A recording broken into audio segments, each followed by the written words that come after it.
हम इकरार करते हैं कि 5 वक्त की नमाज पढ़ेंगे, हम इकरार करते हैं कि ज़कात देंगे, हम इकरार करते हैं रमज़ान के पूरे महीने के रोज़े रखेंगे, हम इकरार करते हैं कि हम हज करेंगे। सिर्फ इकरार करते हैं लेकिन करते कुछ नहीं है। क्या क़यामत के दिन हम अल्लाह ताला के सामने खड़े होकर ये कह सकते हैं कि अल्लाह तू मुझे जन्नत दे, तूने वादा किया था कि जिसने ला इलाहा इल्लल्लाह पढ़ा हम उसको जन्नत देंगे। अय अल्लाह तू, तेरा वादा था, तूने इकरार किया था। अल्लाह कहेगा मेरे बंदे मैंने कहा था, तुमने भी तो वादा किया था अल्लाह के अलावा कोई माबूद नहीं और मोहम्मद सल्लल्लाहु अलैहि वसल्लम अल्लाह के बंदे और रसूल हैं। यानी तुमने इस बात का इकरार किया था कि 5 वक्त की नमाज पढ़ना चाहिए, रोज़ा रखना चाहिए, हज करना चाहिए, ज़कात देना चाहिए। मेरे बंदे तूने अपने वादे को पूरा नहीं किया, तो तूने जो इकरार किया था उस इकरार पर तू पूरा का पूरा कायम नहीं रहा, तो मैं अपने वादे पर क्यों कायम रहूं? नहीं, अल्लाह तूने वादा किया था कि हम जन्नत देंगे, दे। क्या आप कह सकते हैं जब एक मामूली मजदूर को आप सिर्फ वादे और इकरार पर मजदूरी नहीं दे सकते, जब तक कि वो अमल ना करे, जब तक कि वो आपके घर मजदूरी ना करे, आपकी दीवार खड़ी ना करे, जब आप बगैर मेहनत और काम के जब आप उसको मजदूरी नहीं दे सकते हैं, तो अल्लाह रब्बुल आलमीन सिर्फ इकरार और वादे के मुताबिक बगैर अमल के हमें और आपको जन्नत दे देगा। ये कैसे हम उम्मीदें लगाए बैठे हैं, कैसे हमें ये ऐसी उम्मीदों से हम वाबस्ता हो गए हैं। हमें सोचना चाहिए ईमान इकरार का नाम है और अमले स्वाले उसी इकरार के वादे का नाम है। इस इकरार के मुताबिक तुम वादे पर पूरा पूरा अमल करोगे तो फिर तुम्हें मजदूरी मिलेगी, वरना हमें मजदूरी नहीं मिलेगी। ईमान हमारी बुनियाद है। अब भाई उठना बैठना बंद कर दीजिए, जिसको जहां जगह मिले बैठ जाइए। ईमान हमारी बुनियाद है। और एक बात सुन लीजिए, बुनियाद जितनी मजबूत होती है इमारत उतनी ही मजबूत होती है। बुनियाद जितनी गहरी होती है इमारत भी उतनी मजबूत उस पर बनती है। हमारी बुनियाद मजबूत होनी चाहिए। और हमारी बुनियाद क्या है? ईमान। और अगर कोई शख्स अपनी बुनियाद को छोड़ देगा, बहुत ज़बरदस्त मिसाल देने जा रहा हूं, जो शख्स अपनी बुनियाद को छोड़ देगा, बुनियाद से रिश्ता ख़त्म कर लेगा, वो शख्स कभी तरक्की नहीं कर सकता है, कभी बुलंदी पर नहीं पहुंच सकता है। कभी आपने आम के पेड़ के अंदर आम को लटकता हुआ देखा है? आपकी बस्ती में आम के गाछ बहुत होंगे, आम के पेड़ बहुत होंगे। आपने देखा होगा कि आम के सीजन में उसमें आम लगे हुए हैं। कभी आपने ये भी देखा होगा कि अगर हवा चली और हवा थोड़ी सी सख्त चल गई, तेज चल गई, आम के गुच्छे आपस में टकराते हैं। एक आम तेज हवा की वजह से टूटता है और वो आम जब टूट कर गिरता है तो वो ज़मीन की ऊपर आ जाता है। आपने कभी गौर किया कि जब आम टूटता है तो वो कहाँ गिरता है? अगर मैं सवाल करूं तो आप इसका जवाब ये देंगे कि आम जब पेड़ से टूटता है तो वो ज़मीन के ऊपर गिरता है। मैं आपसे पूछना चाहता हूँ, आम जब टूटता है तो ज़मीन के ऊपर क्यों गिरता है? वो आसमान की तरफ क्यों नहीं जाता है? या आसमान उसको अपनी ऊपर क्यों नहीं खींचता है? हवा उसको लेकर भी तोड़ सकती थी, लेकिन हवा ने उसको ज़मीन पर ही क्यों पटका है? हवा उसको लेकर आसमान की तरफ क्यों नहीं गई?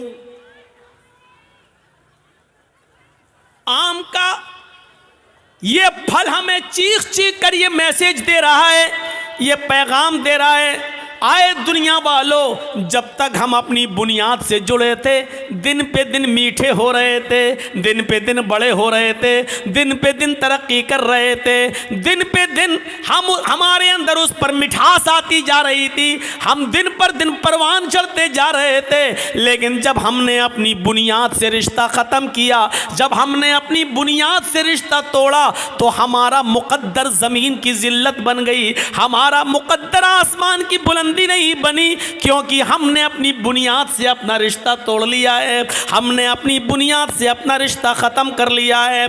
जो चीज़ अपनी बुनियाद से अपना रिलेशन, अपना कॉन्टेक्ट, अपना कनेक्शन, अपना ताल्लुक़ ख़त्म करती है, वो जलील होती है, बुलंदी पर नहीं जाती है। आम जब तक अपनी बुनियाद से चिपकाता, छोटा सा था, धीरे धीरे बड़ा होता जा रहा है, खट्टा था, धीरे धीरे उसमें मिठास आती जा रही है, हरा था, धीरे धीरे येलो कलर में बदलता जा रहा था।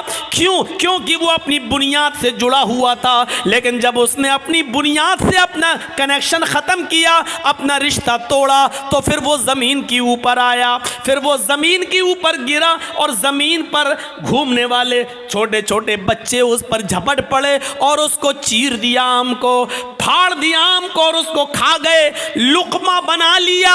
जो चीज़ अपनी बुनियाद से रिश्ता तोड़ती है, वो ऐसे ही नोची जाती है और ऐसी ही खाई जाती है, लोगों का लुक़मा बन जाती है। मुसलमानों, नौजवानों, तुम्हारी बुनियाद है ईमान। जब तक ईमान से अपना रिश्ता मजबूत रखोगे, तरक्की करोगे, बुलंदी पर जाओगे, और जब ईमान से अपना रिश्ता ख़त्म करोगे, तो दुनिया तुम्हें अपना लुक़मा बना लेगी, दुनिया तुम्हें अपने अंदर समो लेगी, और तुम दुनिया की उंगलियों के इशारों पे चलोगे। तुम्हें डांस कराया जाएगा, तुम्हें नचाया जाएगा, तुम्हें फिराया जाएगा, तुम्हें अपने उंगलियों के इशारों पर चलाया जाएगा।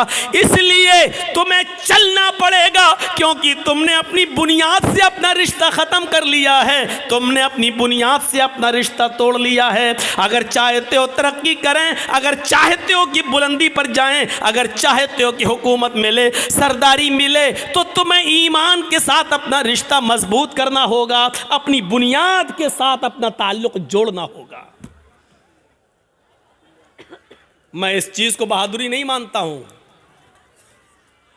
चंद लड़कों के बीच में एक लड़की जाती है और चेहरा खोली हुई है, लेकिन बस ऊपर से पर्दा डाले हुए है, और लोगों के बीच में जाकर अल्लाह अकबर का नारा लगा देती है। थोड़ी देर के लिए शाबाशी मिल जाएगी, थोड़े देर के लिए जज्बाती मुसलमान जज्बात में बह जाएंगे, और उस लड़की की आवाज़ में आवाज़ मिलाकर फिर कलकत्ता में भी एहतिजाज होगा, कर्नाटक में भी एहतिजाज होगा, बम्बई में भी एहतिजाज होगा। लेकिन हम इस एहतिजाज को सही नहीं मानते हैं।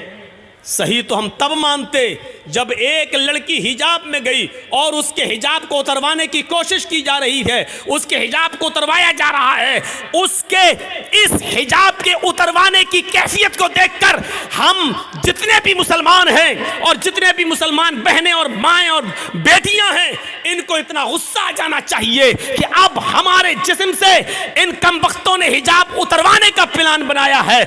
आज से हम हिजाब जिद में पहनकर जाएंगे, हम अपने घरों से हिजाब की हिफाजत करेंगे। देखें कौन है जो हमसे हमारा हिजाब नोच सके और उठा सके। अगर उस लड़की के हिम्मत और बहादुरी और हौसले को सलाम कहना था, तो इन तमाम औरतों को उस दिन के बाद से हिजाब पहनना शुरू कर देना चाहिए था। अगर ये सारी हिंदुस्तान की औरतें हिजाब पहनना शुरू कर दें, बुर्का ओढ़ना शुरू कर दें, चेहरा छिपाना शुरू कर दें, देख लीजिए डिबेट कितनी जल्दी बंद हो जाएगी, और फिर कोई आदमी हिजाब पर फिर पाबंदी नहीं लगाएगा, क्योंकि वो जान जाएगा कि अब मुसलमान एक जख्मी शेर की तरह है। इसकी एक औरत से अगर हिजाब उतरवाया तो ये सारी की सारी औरतें हिजाब पहनने वाली बन जाती हैं। तो इसलिए इसको छेड़ो ही मत। ये होना ये चाहिए था, लेकिन हुआ ये कि हम एहतिजाज कर रहे हैं, और चुनाव के बाद 10 मार्च के बाद ये एहतिजाज बंद हो जाएगा। क्यों? क्योंकि इसको चुनाव के लिए लाया जाता है, और ये बार बार उठेगा, और जब भी चुनाव आएगा इस तरीके के मुद्दे उठेंगे, क्योंकि इससे हिंदू और मुसलमान दोनों का ध्रुवीकरण किया जाता है। हम इस साजिश को नहीं समझ पाते हैं। हमारे अंदर ईमान कितना है ये हमें अंदाज़ा लगाना चाहिए। आपने एक पतंग को देखा होगा, पतंग उड़ती है। क्यों उड़ती है? हमने उस पतंग को उड़ाया, आगे बढ़ी, हमने ढील दी, वो और आगे बढ़ी, हमने और ढील दी, हल्का सा इशारा किया, फिर ढील दी, वो और आगे बढ़ी। हवा उसको बुलंदी पर ले जा रही है। वो पतंग बुलंदी पर क्यों पहुंची? कौन लेके गया? हवा। लेकिन थोड़ी देर के बाद आप देखते हैं दूसरी पतंग आती है और इस पतंग की डोर को काट देती है, इसके धागे को, मांझे को काट देती है।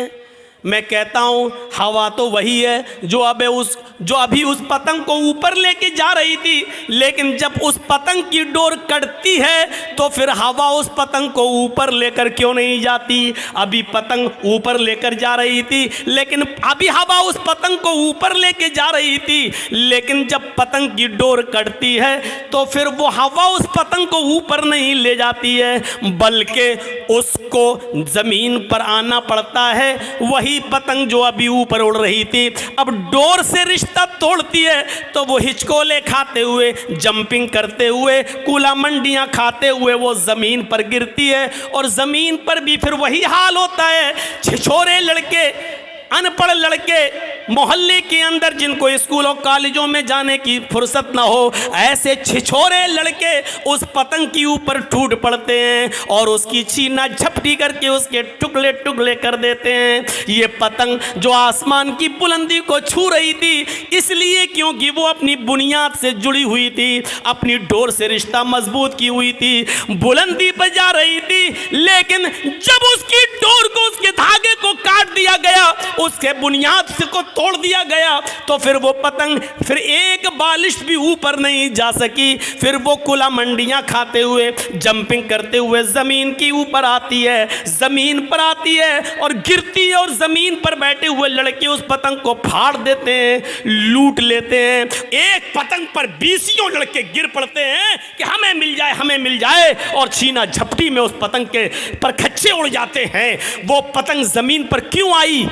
पतंग का डोर से कटकर जमीन पे गिरना हमें यह मैसेज दे रहा है कि पतंग ने अपनी डोर से अपना रिश्ता तोड़ लिया है। जब इसने अपनी बुनियाद से रिश्ता, कनेक्शन ख़त्म कर लिया है, तो अब बुलंदी नहीं मिलेगी, आसमान की ऊंचाई नहीं मिलेगी। अब बुनियाद से रिश्ता ख़त्म करने के बाद ज़मीन पर आना पड़ेगा। जिल्लत उसका मस्कन बनेगी, जिल्लत उसका मुकद्दर बनेगी। अब वो बुलंदी बुलंदी पर नहीं जा सकती है, क्योंकि बुनियाद से उसने अपना रिश्ता तोड़ा है। मुसलमानों, जब तक तुम कुरान से, ईमान से अपने रिश्ते को मजबूत रखोगे, बुलंदी करोगे, अल्लाह की कसम ऊपर जाओगे, अल्लाह की कसम इज्जत मिलेगी। वो भेड़ों बकरियों को चराने वालों को इज्जत किसने दी है? इसी कुरान ने दी है। वो उमर जो कभी कोई गुस्सा बर्दाश्त नहीं करते थे, वो उमर जो जनाब मोहम्मद रसूलुल्लाह सल्लल्लाहु अलैहि वसल्लम की गर्दन भी उड़ाने के लिए निकले थे, उस उमर को 22 लाख मुरब्बा मील का हुक्मरान किसने बनाया? उस उमर को इतनी बड़ी जमीन की मिल्कियत किसने अता फरमाई है? इतना बड़ा बादशाह, इतना बड़ा हाकिम किसने बनाया है? 22 लाख मुरब्बा मील पर हुकूमत किसने की? हजरत उमर ने। हजरत उमर फारूक को हुक्मरान बनाया तो इसी कुरान करीम की दावत ने, इसी कुरान करीम ने, इसी ईमान के रिश्ते ने। उमर की हैसियत ईमान लाने से पहले क्या थी? लेकिन जब उमर ने ईमान से अपना रिश्ता जोड़ा तो तरक्की करते गए। इतनी तरक्की की कि अल्लाह के नबी को भी कहना पड़ा, लऊ कान बादी नबीयुन लकाना उमर, अगर मेरे बाद कोई नबी होता तो वो हजरत उमर होते। उमर ने इतनी तरक्की की कि 22 लाख मुरब्बा मील इतनी ज़मीन पर उन्होंने हुकूमत करके दिखाई, और इतनी शानदार हुकूमत करके दिखाई कि महात्मा गांधी को भी ये कहना पड़ा कि उमर फारूक जैसी हुकूमत अगर आज भारत के अंदर कायम हो जाए तो देश के अंदर से खून खराबा मिट जाए, देश के अंदर से खून खराबा ख़त्म हो जाए, अमन और शांति पैदा हो जाए।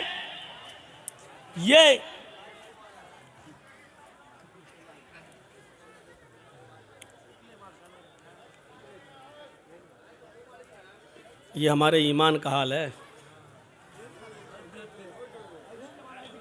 छोड़ दीजिए, कोई बात नहीं, छोड़ दीजिए। कोई लेडीज़ ही उनको कह दे जो लाइट मार रही है लाल वाली कोई बच्ची होगी, छोटी होगी, हरकत कर रही होगी, छोड़ दे, बैठिए बैठिए। আপনারা বসুন, একদম কেউ দাঁড়াবেন না। तो मेरी बात आपने अच्छी तरीके से समझ ली है। ईमान से जितना रिश्ता हमारा मजबूत होगा उतना हम आगे बढ़ेंगे, तरक्की करेंगे। इन मिसालों से अब हम समझ गए हैं कि हम जलील क्यों हैं, हम रुस्वा क्यों हैं, बदनाम क्यों हैं। इसका जवाब देने की ज़रूरत नहीं, क्योंकि आपके पास इसका जवाब है, आप जानते हैं इसका जवाब, और जवाब देने में कोई हर्ज नहीं। इसकी वजह यह है कि हमारी बुनियाद कमज़ोर है, हमने अपनी बुनियाद से अपना रिश्ता मजबूत नहीं किया। एक और मिसाल देता हूँ। ईमान जिसके